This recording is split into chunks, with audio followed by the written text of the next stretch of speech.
our textiles, our leather exports, footwear, our gems and jewellery, these are among our largest exports, will increase and will find new markets.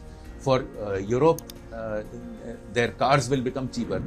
It's going to be good for both the geographies. We are looking at around $22 to $23 trillion of a common market.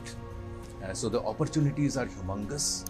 It is not that if you sign the FTA today, it comes into action tomorrow and our exporters can start sending goods to the EU tomorrow. No, that's not going to happen. Are you saying it's too early to celebrate? You can celebrate, but you need to calibrate. What do you mean by that? You can celebrate the first green shoots that the basic agreement has been signed, but don't pop the champagne yet, because it will go to the European Parliament. They have ways of delaying. European Union is known for delays. Yes, it's a good thing. It's a good step.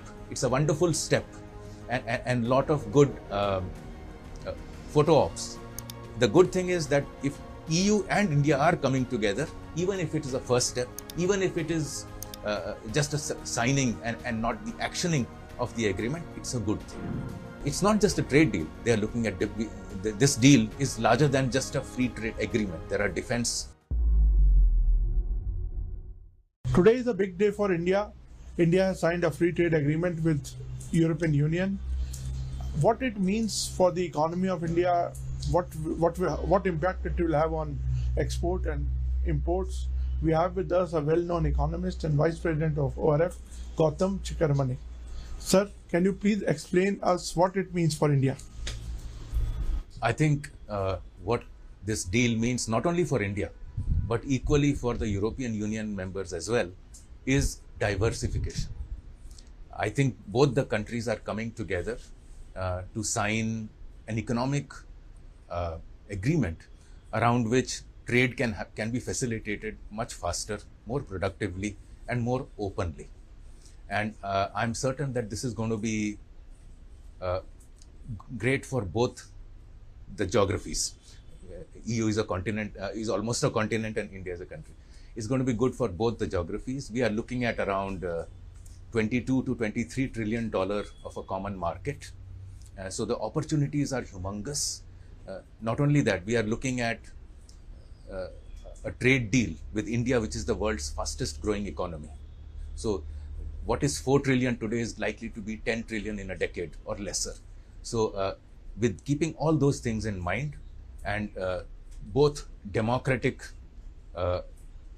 geographies coming together, I see only an upside in this deal. This is happening in the backdrop of a pending negotiations with United States, and we saw some very, very heavy tariff on India. And I think there's a kind of a heartburn in what we can sense from the statements. They have said that the European Union is funding its own war by dealing with India. How do you look at such statements from US, and where do you see the future of India-US trade, which is the biggest? I think it's bigger than EU. So how do you look at these scheme of things? Firstly, I think these are all propagandic and manipulative and narrative statements. So it is a fact that European Union countries continued to buy gas, and they still do, by the way, continue to buy gas from Russia. It is also a fact that India continues to buy oil from Russia, and India will continue to do that. But to accuse that the war, this is India's war and not Putin's war or not Russia's war against Ukraine, is being silly. But this is how propaganda works. This is how narratives are built. Until yesterday, Europe was castigating India for buying Russian oil while buying gas on its own. Today they are coming to sign this free trade agreement. So I think this hypocrisy is out in the open, and there is nothing new about it. And I don't think we should bother too much. Also, I think Europe may want to be sending a message to the US that we have alternatives, and maybe likewise India. But finally, if you look at it in hard terms, finally both EU and the EU is more aligned to the American market, and India too wants to work with America. So these two could be strong positionings as well. Now I say this because it is not that if you sign the FTA today, it comes into action tomorrow and our exporters can start sending goods to the EU tomorrow. No, that's not going to happen. Because if you look at what happened with the Chinese agreement, in December 31st, 2020, China and EU signed a comprehensive agreement on investment.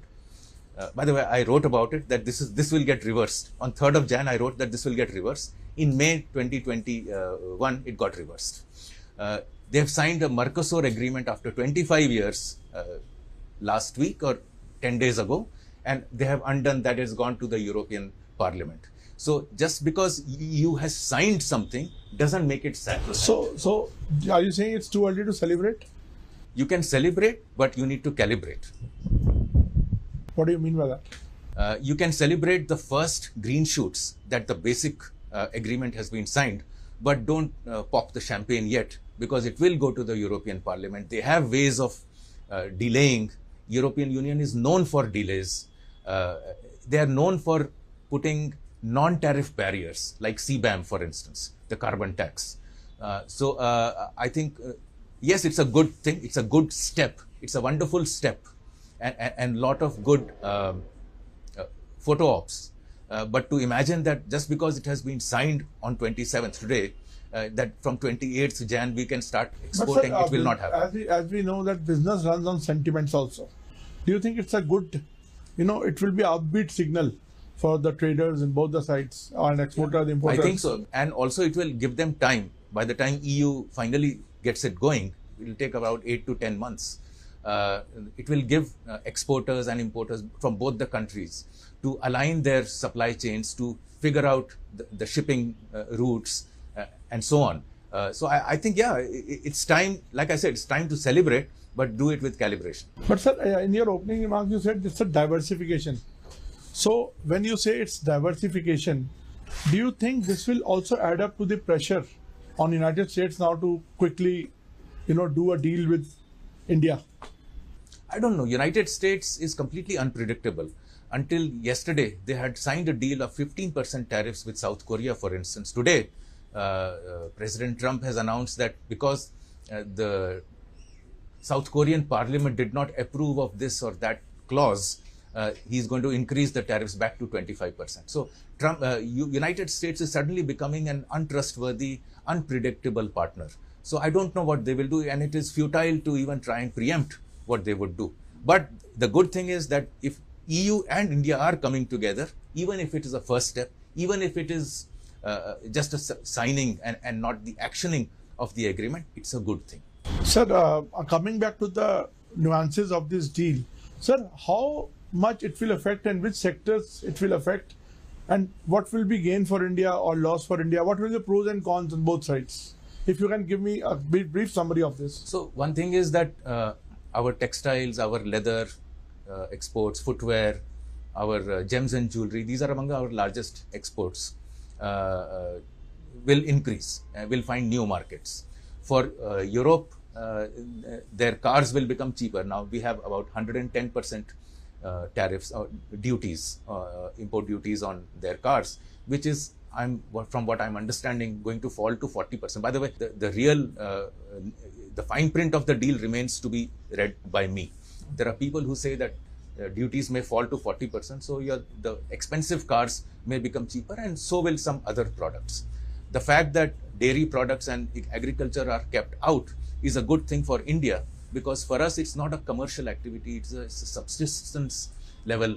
It's literally a livelihood issue, and so I think we are very clear on that. Europe, the EU would have their own concerns, perhaps around intellectual property or other things, which is good.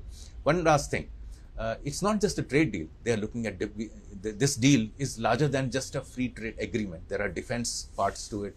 There is logistics parts to it. And our aspirations for semiconductors and technology. And technology parts. So there are three other big parts. So perfect cannot be the enemy of good, and this is good.